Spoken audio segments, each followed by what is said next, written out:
so much for agreeing to discuss your book today. I'm happy to be with you.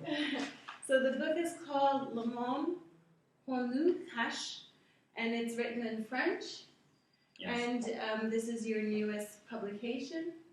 I wanted to ask you a few questions about the content of the book, also your ideas and how you actually would like to explain to others what is so special about this work that you've done. So what is the book about exactly? So my book deals with the ancient civilizations and with especially the civilization of Atlantis. Mm-hmm. I wanted to make a synthesis about this question. What do we have in this beginning of 20th century? Because we have a lot of researches in the United States, for example, and there are some new informations, and I wanted to inform the people to make a big synthesis, of course, of it. Yes, okay, so the book in English, the title is The World Hidden from Us, and I wanted to ask, how is the book arranged? So there are certain chapters of the book. Can you explain a little bit about that? Yes, of course. The book is divided in 4 sections. So the first section is dealing with all the ancient texts and ancient writings. I made a compilation of everything that we have in terms of ancient texts about this question. Then we have the second section, Mm-hmm. dealing with material evidence. What do we have for sure in terms of submarine expeditions, for example? The third part is about the hypotheses of and kind of speculations about this topic, and the fourth section is about kind of political way or socio-political way as it was seen by contemporary writers, so in the 20th century, I analyze and try to raise some questions. Why do we have, for example, a lot of questions about it in America, and why do we only have just one way to see in France, for example, and which is very often in the academic university in terms of just denying, in fact, just the fact of denying it. Well, I think that new researches of archaeologists everywhere in the world are interesting. I wanted to raise some questions about it. Okay, so you're not just a writer, but you're also a painter, and you draw as well. And so what drew you to this topic about Atlantis? In fact, I wanted to, yes, of course, to inform the populations about this very interesting topic, because, of course, we are born in a contemporary world, and we know so few about the history of mankind. So, but thanks to the science and to the different researches and progress in technology, we can have some more and more theories and ideas about it. Okay, so who first talked about Atlantis? We all know that Plato, the Greek philosopher, talked first about Atlantis. He wrote 2 texts about it between 370 BC and 346-47, because we don't know exactly when he died. These 2 texts are the Timaeus and the Critias, and there was one last text that was supposed to be written, Hermocrates, but we don't have this text. Maybe it was burnt, or maybe Plato never wrote it. In fact, we don't know. In this text, we have the story of this very impressive island with a lot of people enjoying life, and then of course this cataclysmic event when of course the island sunk beneath the waters, and that's what we know about this. What is very important to know is that Plato wrote this text, but he had this story from Solon, and Solon was Greek Athenian, of course. He was living 2 centuries before Plato, and he had the opportunity to go to Egypt, where he met an Egyptian priest who explained him the complete story of Atlantis, and saying to him that Atlantis existed 9,000 years before Solon, that is to say about 9,500 BC before Christ, and then this island disappeared, and Solon went back to Greece, and then gave this story either in an oral transmission or in a written transmission. But if it's in the written transmission, we don't have the text anyway. So Plato was the first to write it down. So what is very important to understand is that this story doesn't come from Europe. It's an Egyptian story, and the story of a civilization which is not Egyptian at all. So we are dealing with something else. And all the studies were just taking care, about this, about Europe, are probably mistaken, because in fact we have to understand that we are dealing with something else. Okay. Yeah. So where does the legend come specifically from this time? From this time? Yeah. So this legend, as I told you, came from the city of Sais. Yeah. And we can suppose that the Egyptian priest had some information about Atlantis from his own culture. From his own culture. Okay. Yeah, and if so, we have to understand that the Egyptian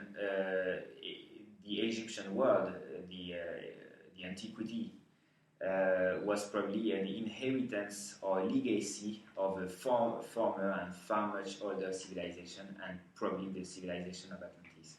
Okay. So do we have any clues that Atlantis really ever existed? We have some clues about it. Okay. And this is the reason why I decided to write this book, because I could find a lot of clues concerning it. What is important with this question of Atlantis is that Atlantis is related to the event of the Big Flood. And of course the city sunk in one single day and one single night with a catastrophic event. And we have this question of flood that is very present in all the cultures and all civilizations, all cultures of the world. So we have something with this, so it's an important relation. Then what we have some different clues. We have, for example, in the temple of Edfu, in the text of Edfu, explanations like concerning the origins of Egypt, that the divine men, who are in fact the gods, who were supposed to have lived before human beings in a very, very, very remote past. These divine men were sunken, in fact, disappeared during this tragic event in an island. So these few words are a clue that, of course, this is parallel with the Atlantis story. We have as well some other evidences. I can quote the Book of Sothis in the 3rd millennium BC, was written, and we have a lot of clues in the Roman legends and the Arab legends as well. Okay, so we were at a point where you were explaining to us about the location of Atlantis, and then I asked you specifically about the Roman clues that we have regarding the location. Yes, the Romans, like the other civilizations, like the Greeks and the Egyptians, were very preoccupied by the question of the flood. And it appears that the flood was very important in the foundation of their culture and related to the ancient gods and to the antediluvian world. And this is the question that I raised in my book, is that did we have an antediluvian world? Did we have antediluvian societies? And how far were they sophisticated?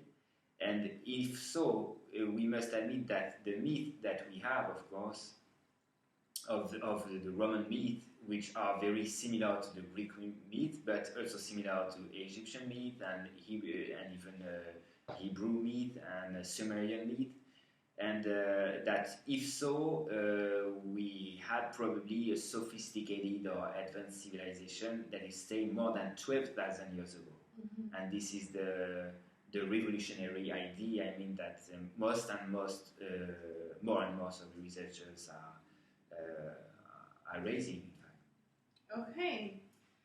Thank you so much once again. We're talking with Caleb Retzlob about his book, Le Monde, qu'on, nous, and the next question I wanted to ask you is, what do we know about the location of Atlantis today? As you know, Atlantis was located almost everywhere on this planet.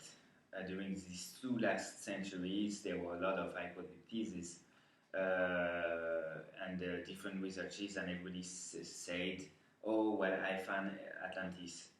You have 2 different ways to see the question. Either you follow the text of Plato or not. But if you follow the text of Plato, then it excludes a lot of other theories. So, in fact, what did Plato say? Plato said that Atlantis was located beyond the pillars of Heracles. And the pillars of Heracles have long been identified as the Strait of Gibraltar. A lot of historians had admitted it, so it's not a question anymore. And of course, if you are a Greek citizen, that is to say that in fact this Atlantis island was beyond the Strait of Gibraltar, they say in the Atlantic Ocean. We have as clues different researches in these areas. In 1973, Maxine Asher, who is an American professor, came to Cadiz in south of Spain, and she led an expedition with some Spanish locals, scuba divers, and they found on the seabed off Coast Cadiz some jars, remains of columns, and stone structures. She wrote some books, and so we have some researches of an antique city, which is now, of course. But how do you link what was found in this location to Atlantis, or why do you link that? So, for the moment, I just explained you this, and then we can talk if it was related to Atlantis or not. Okay. The second point that we have is on the seabed of the Atlantic Ocean, between Cadiz, the south of Spain, and between the Azores Island. During the 50s until the 80s, Russians made a lot of expeditions and Sumerian expeditions. And we had some pictures, and Charles Berlitz published, an American author, published in the beginning of the 70s, some of these pictures showing some kind of big stairs, in stone, of course, on one of the cement of the Atlantic Ocean, partly covered with lava. So, meaning that it was probably destroyed, and probably we have some ancient megalithic structures in the Atlantic Ocean. Mm-hmm. Now, how far can we say that it's Atlantis or not? For this expedition of Maxine Asher, it's very difficult. What I believe is that probably this location could be identified as the legendary city of Tartessos, that existed in the first millennium BC. And what is very important is that this city disappeared and was part under the waters, in fact. And probably that these ruins are related to that. Now, for the creation of this Tartessos, this city, we don't know that much, except that it was probably funded by peoples of the sea, and we don't know who are these peoples, and we can wonder if there were some kind of Atlantean descendants, for example. Okay. But we have no more information about it. Okay. So, if you would like to elaborate a bit further on any key points within the book that you want people to focus on as takeaway points after reading it, what would you like people to take away? Yes, I would like. I think it's the most interesting thing is that maybe we are dealing with advanced civilizations in a very remote past, and what we learn at school is probably now under investigation with the different advances research. In science. Uh-huh. And now that we know now, for example, and that we didn't know during the 80s, when I was young, is that we identified a cataclysmic event, a great flood that occurred somehow in this period 12,000 years ago. And a lot of land masses, some islands disappeared and were sunken. They say that the science tends to credit, in fact, these ancient stories. And so what is important is that I would advise even researchers, of course, to take care about these ancient writings and trying to see what is the part of reality behind it. And if so, because this is my belief, naturally, is that we didn't erect some great temples in antiquity just for fun or just for entertainment, and just I think that these civilizations were in fact writing their own history, and this history became myth and legend, and I'm not sure about it today. Okay. So thank you so much for elaborating about the content of the book and explaining a bit about how the book is organized. Once again, it's called qu'on, monde, nous, and in English that translates to The World Hidden from Us. It is available on Amazon.fr for purchase, and thank you so much. Thank you very much.